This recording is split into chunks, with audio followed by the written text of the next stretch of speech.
Bossman show here at Ben Howland. Mississippi State Bulldogs will be in town Saturday to play the Dayton Flyers at State Farm Arena. The Holiday Hoops Classic. Coach Howland, how things over there in Starkville today, man? Things are great in Starkville. We're excited to come to Atlanta and play against a very good Dayton team and a program that was obviously poised a year ago to be in the Final Four. They were 29-2. Anthony's done a tremendous job with that program. And this is a great opportunity for us to play against a good team on a neutral site. We're really sad. When we scheduled this game, we thought we'd have a lot of fans be able to come to the game, but unfortunately they're going to keep it safe. And, there's no complaints from us, actually. It's probably a smart thing to do with the way this pandemic's been going here in most recent days and weeks. But we're excited about our team. We won 3 in a row, so we've got a little momentum coming in there now. We missed our starting point guard, Iverson Molinar, the first 2 games of the season, which was really difficult. And he's played very well in his return. DJ Stewart and Tolo Smith are the other 2 players that have been our leading scorers. But we've had a lot of good performances from a bunch of young guys, including Davon Smith, who hails from right there in the Atlanta area and is a really good player. So I know he's excited to get home and to play, there in front of, family and friends, even though they'll just be on the TV watching them close by. Yeah, playing State Farm Arena, too. Probably somewhere he's gone to see the Hawks play many a times and getting to play on that court, man, and living a dream for him. The Atlanta kids here, Coach, love to play down at State Farm, so I know he's really excited about that for sure. Yeah, it's always fun for players to play in the pro arenas. The one thing that always scares me as a coach, and I played a lot of games in Madison Square Garden when I was at the University of Pittsburgh. And when they see that NBA 3, they all want to shoot the NBA 3, yes. which is way further out than, the college 3. It's like, go ahead and shoot, where we shoot from, and you can get out there, next year. Yes. A lot of guys do that, man. They want to show, I can shoot that NBA 3, just like. Yeah. Yeah, since we play a St. John's, and you will see those guys are go. So the guard to keep the line is there. Yeah, I'm gonna shoot from the NBA line. I would see it all the time on ESPN Big East games. I remember them, Coach. I remember seeing them, man. Yeah.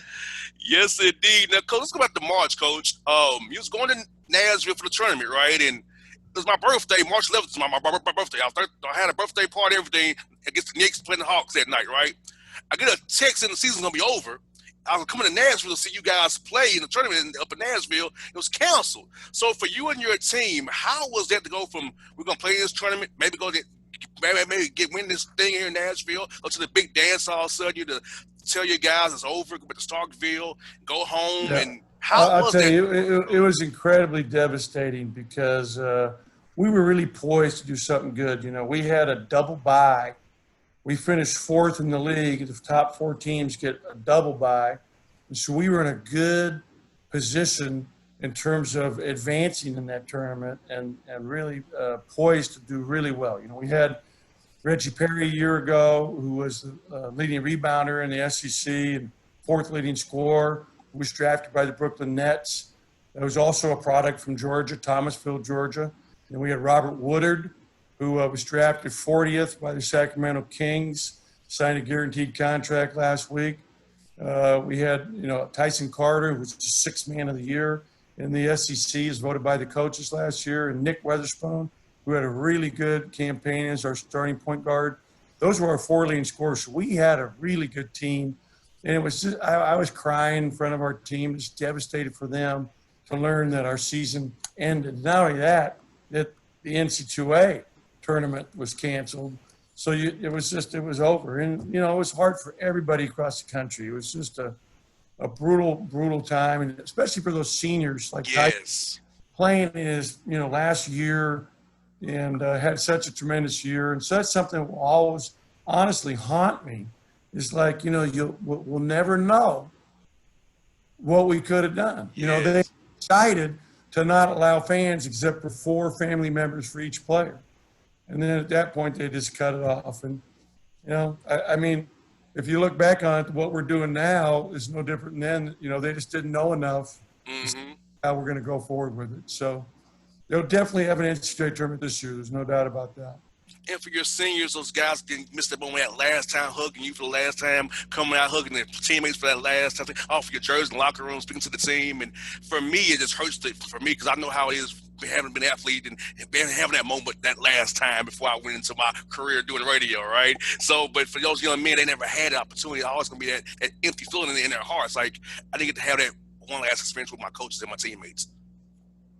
I agree. I mean, but you know what, though? That's why I was so excited that this year we got a chance to play again. I mean, just the opportunity to be back out there playing basketball, doing the thing these kids love. And they made tremendous sacrifices in the offseason. Some of these guys were working out on outdoor courts because they couldn't even use our facilities. They were, going to high school gyms wherever they could. They were doing everything they could to work on their game and also lift and condition. It's really proud of them. And, they did a tremendous job. And I think the SEC is doing a great job in terms of the testing. We get tested 3 times a week. I just came in here from getting tested. And so we're really on top of it, keeping our guys safe and trying to do everything possible to, eliminate exposure to COVID as best we can. And, our school, our university, the league is doing a tremendous job in that respect. And the players are having fun. I mean, they were devastated last year, and for them to be back out doing what they love is really fun for them. Now, Coach, doing grades-wise, Coach, going back to that, how was it going from the year man go from online, from being in person? I know for me, I'm barely in person. I can't concentrate on the computer to myself, right? So how was that, assistant coach, academic advisors helping your young men keep their grades up, knowing that, hey, they're back at home in a weird environment without the structure of study halls and the coaches around them and their advisors? How was it academic for that spring semester for your young men? They had study halls. They just had them online interacting with our tutors. But it was, very difficult. Give our kids a lot of credit. We actually had a really good semester last spring semester, and we just finished our semester here, and we had the best academic semester since I've been here. I mean, we had guys that, I think we had one player on the entire team that didn't have a 3.0 for the semester. So wow. It's phenomenal. And the player who didn't was in some really tough classes, and I think got a 2.65. So I'm really proud of our guys for what they've accomplished in the classroom as well as on the basketball court. Now, Coach, how do you all use Zoom to keep your young men's mind sharp this offseason? I know for me, I'm in my 30s, right? So I'm used to adversity, but they're in their 20s, 18 years old. Now, you do with the pandemic, racial unrest around them. How do you keep your young men's minds fresh and sharp so they don't let this negativity conquer them and bring them down? We stayed in contact with them, but we also had them here on campus starting mid-June, and we could start working with them. The strength coach could. We started working with them, I think, in early July on the floor. But the parents of these kids are the key. I mean, it's always about mom and dad, and that they're the so supportive ones that really help kids get through tough times, and especially something like this. And it's so important for kids to understand that you might be okay, but if you take it home to grandma and grandpa, and we've seen, we had one of our players lost a grandparent to COVID. We have another kid I'm recruiting right now just lost his grandfather to COVID. So many people have been affected by this. There's no one that hasn't been touched by it at this point.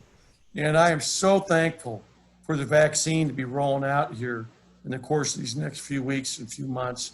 And I will be first in line. As soon as they say I can get my shot, I'm there. I can't wait.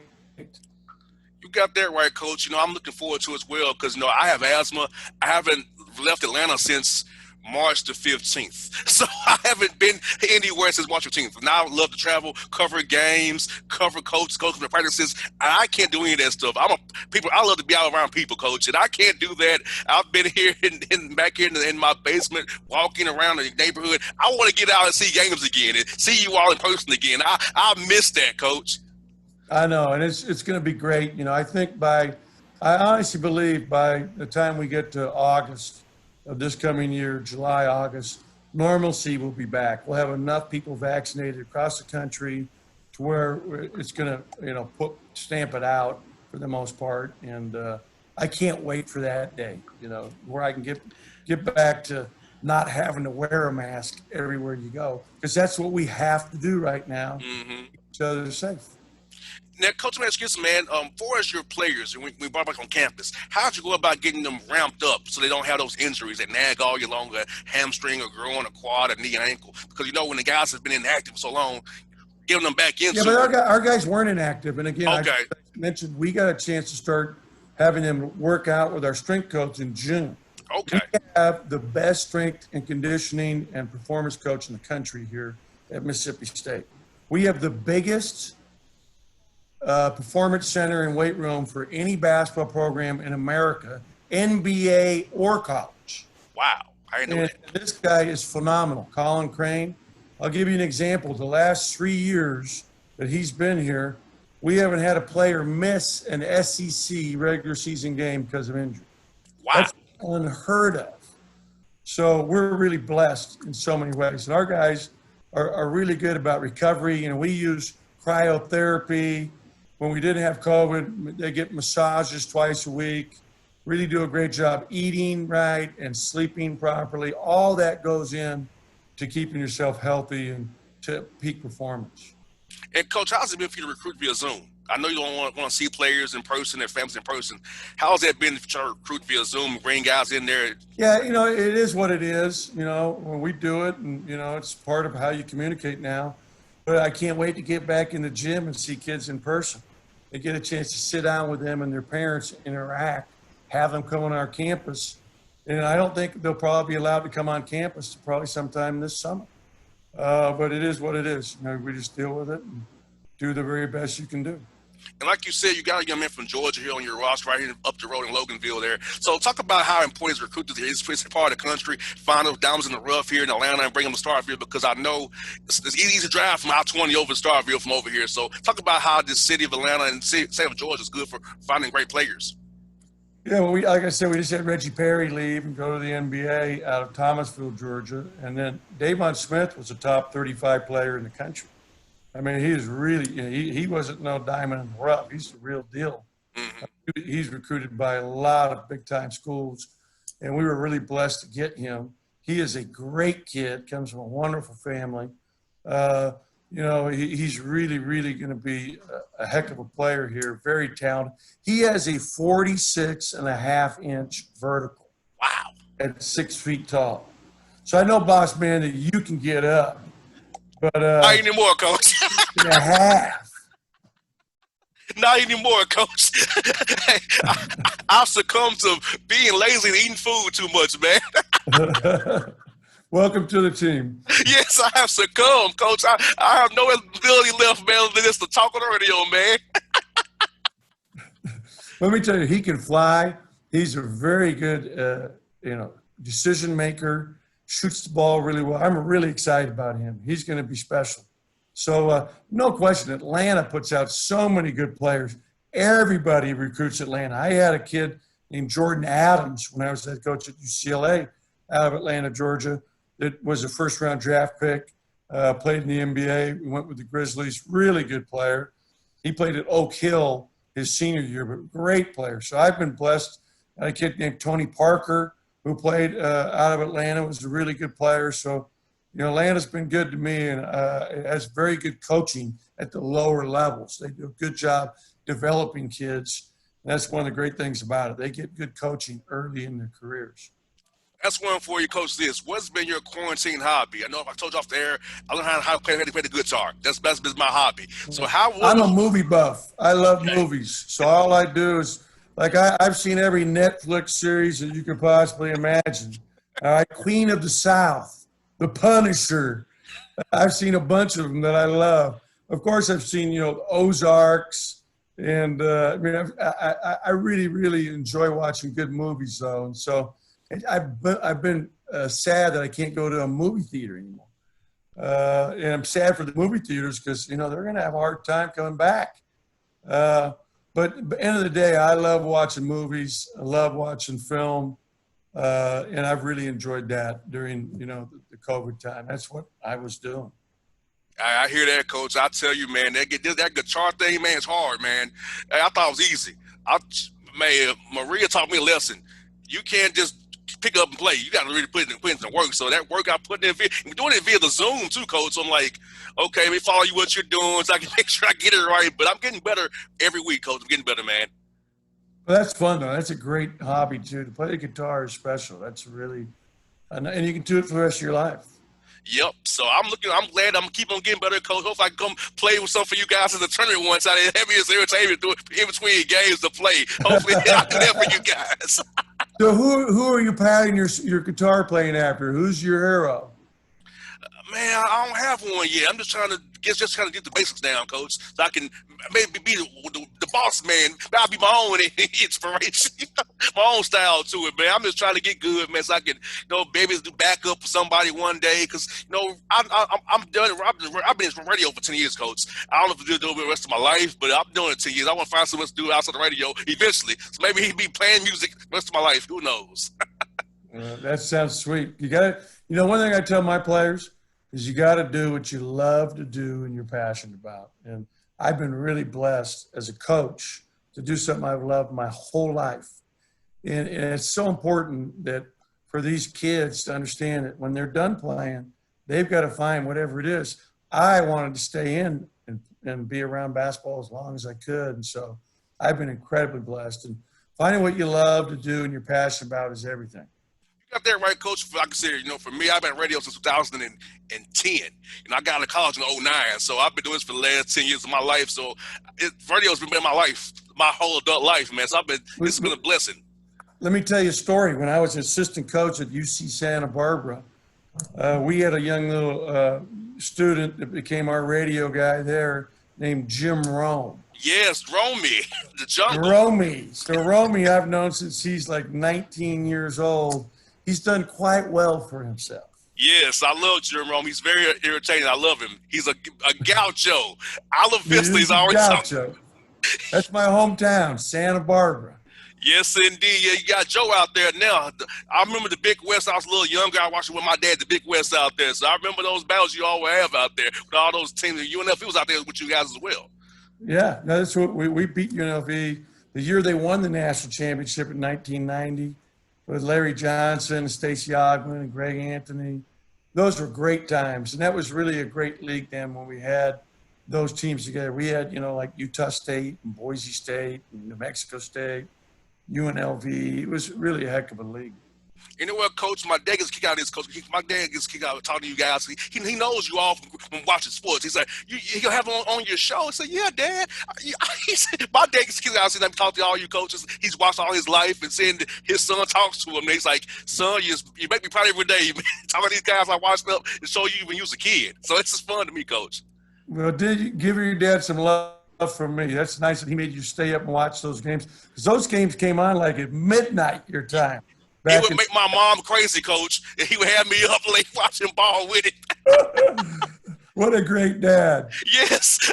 Coach, I was at Hawks games, Braves games, Falcons games with my dad. The World Series I was with my dad when we won. I was 9 years old. I remember that. When we won against the World. So, it's the Indians. I remember that. Fulton County Stadium. So my dad helped me become who I am today, teach me about sports from yay high to now. He still gives me stuff about old stuff I didn't know about. So yeah, my dad's like my shadow producer almost. Well, you know what I'm gonna have to do? I'm gonna have to send your daddy a shirt, man. You're gonna have to give me his address. Okay. And you tell me what size. We'll hook him up with some Mississippi State swag. No doubt, Coach. My dad is 79 years old, Coach. He's still going strong, man. He loves his sports. He loves it all, man. He's always in my ear, man. So That's great. I'll send Matt. What's his name? Jermaine McHenry Sr. Because I'm the junior, so he's a senior. Okay. That's my dad, Jermaine McHenry Sr. I told him about you. He said, Ben Howland, I remember him, son. I sure do. So my dad loves it, man. That's great. That's awesome. I mean, sports is such a great thing. And you know what? Basketball, and in particular, March Madness is the greatest sporting event in the entire country every year. It brings more people together from everywhere across this country. I think it galvanizes the country. It's always so fun. Those 3 weeks are incredibly special. And, basketball is just such a great game. I'm excited for the NBA to get started. We got some new kids in there. You know, I've coached 26 guys that have played in the NBA. You know, Russell Westbrook, Kevin Love, great players. You know, Trevor Ariza, Aaron Aflalo, Jordan Farmer, Drew Holiday, a lot of big-time guys. And I'm really excited. We have 3 guys now from Mississippi State: Quindari Weatherspoon, Reggie Perry, and Robert Woodard now in the NBA. So it's thrilling for me. I love basketball. Coach, this is the best, man, and I'm looking forward to our Hawks here, man. We have some good talent here. A lot of young guys on our team. Looking forward to it. No, I'll tell you what, they did a good job. I like their draft picks. I like what they're doing with their roster. They picked up the shooter from Sacramento Kings. They're doing a really nice job. Yes, I can't wait. We're going to be good again once more. We had 3 years of a little hard times, but hey, the Hawks are back, Coach. Back. I can't wait. Well, Coach, never gave up Millsap. You know, giving up Millsap was a mistake. Yes. Paul was my guy, too. I miss Paul Millsap. I hate he's in Denver, man. That was my guy. Him, Al Horford, Kyle Korver, Jeff Teague, and those guys, man. Jamari Carroll. Man, those guys were I miss all those games. I miss all those games. Heck of a team, man. Yeah. But it looks like they got something going again. I like the kid they got from the Houston Rockets, you know, the center that they have in there now. Clint Capella. Yeah, I mean, they're going to be good.